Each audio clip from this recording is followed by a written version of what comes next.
Hi everyone, welcome back to the garage. In today's video, we're going to change the rear brakes on this 2004 Mercedes S500 for Matic.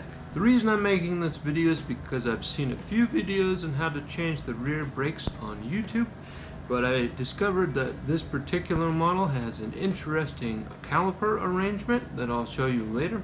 And it's a little different than what I was seeing on the internet, so I thought I'd make a video of it to show you what I'm talking about. Now, changing the brakes is pretty straightforward. What you'll need as far as equipment, I'll show you now. Could use a jack stand. I have a 1.5 ton jack stand, a flathead screwdriver, a C-clamp, an 18mm wrench, either a torque wrench with the appropriate bolt, or inside of your Mercedes there should be a kit for undoing the bolts on your wheels, a rubber mallet. Again, I'm using the Mercedes Benz provided jack. For emergency jacks, we'll use that. You'll also want a shop light that you can move around. I also have a small headlamp.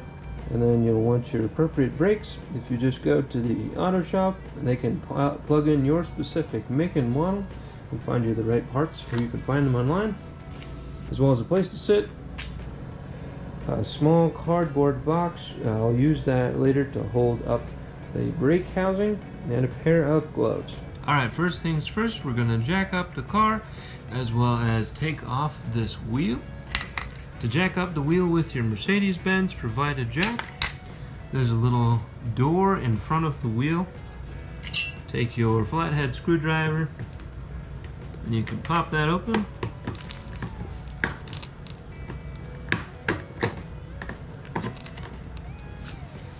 And then this post, right in there, we'll adjust the jack so that it's level. And then I'll stand up and start cranking away.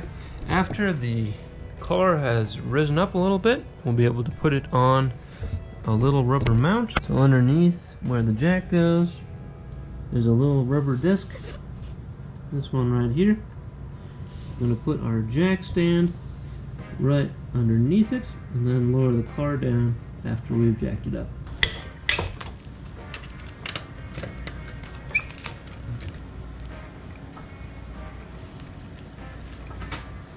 This is where the type of jack stand is particularly important.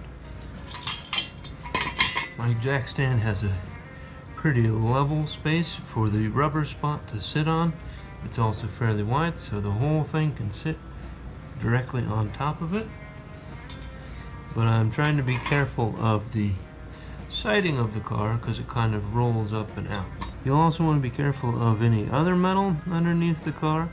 There are a couple pieces that are running horizontally along the bottom of the car that I want to be careful not to crush. So I'm going to place it in such a way that the rubber can sit on it without running into any of the rest of the car and potentially crushing something that we don't want. One thing to note when you're taking off these wheels, as well as when you're putting them back on later, these bolts go all the way into the rotor. When you take them out, the wheel is just sitting on the slightest of a ridge. And that ridge is the same ridge that you'll have to line up and make sure that it's sitting on when you install the bolts at the end of this.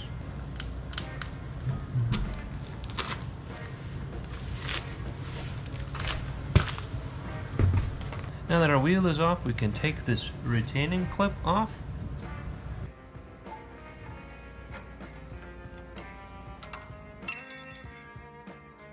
Make sure to set this aside in a place that you won't forget it.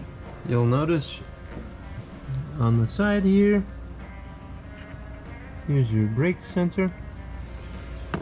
But in order to get the brakes out and get them off,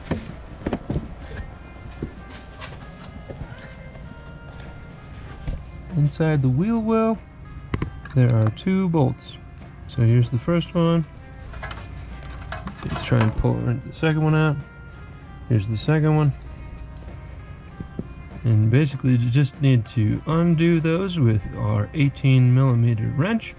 That way this whole piece comes off. And once I get this piece off, I'll set it on my small brown box just to make sure that the brake line doesn't have a lot of pressure on it. This is also where the headlamp as well as the rubber mallet come in handy. On the opposite side, when I just changed those, I noticed that these bolts were held on pretty tightly. So if you need the mallet, it's a nice way to help loosen those bolts. Just to give you an example, here's that bolt.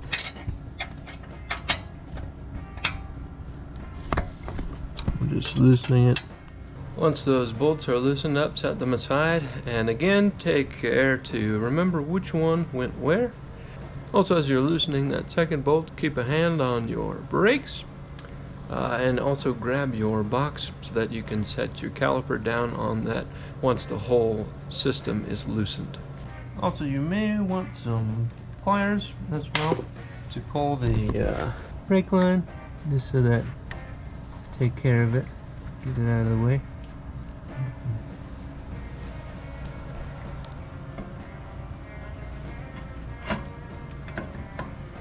So what you may notice on this brake housing is that there is one caliper under this brake pad. And this brake pad, if I grab a new one, the new brake pad has a clip, and that clip goes right into the caliper, just like so. And the other brake pad will be installed in this housing, basically fit right up in here. So it has gates, if you will, off to the sides that you just need to fit these two tongues into, right there and there. But before we do that, we're going to reset the caliper.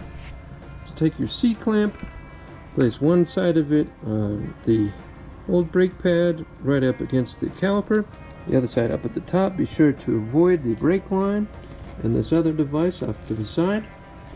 The idea is to slowly press the caliper back into its housing. Here's our reset caliper. Now we'll take our C-clamp off. Next we'll remove that old brake pad and install the new brake pads.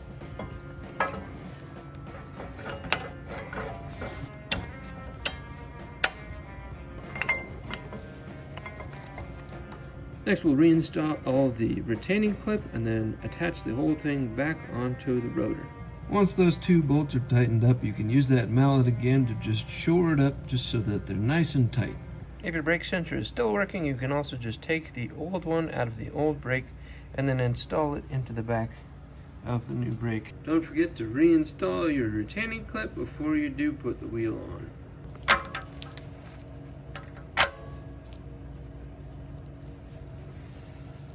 Once the wheels are back installed and tight, you can lift the car off the jack stand and set it back down on the ground. The last thing to do before you drive off is just to turn the car on and pump the brakes a few times. That way the calipers can reset the brake pads against the rotors. With that said, that's the end of the video. If you liked it, please give it a big thumbs up, and if you haven't done so already, subscribe down below, and I will see you in the next video. Totally.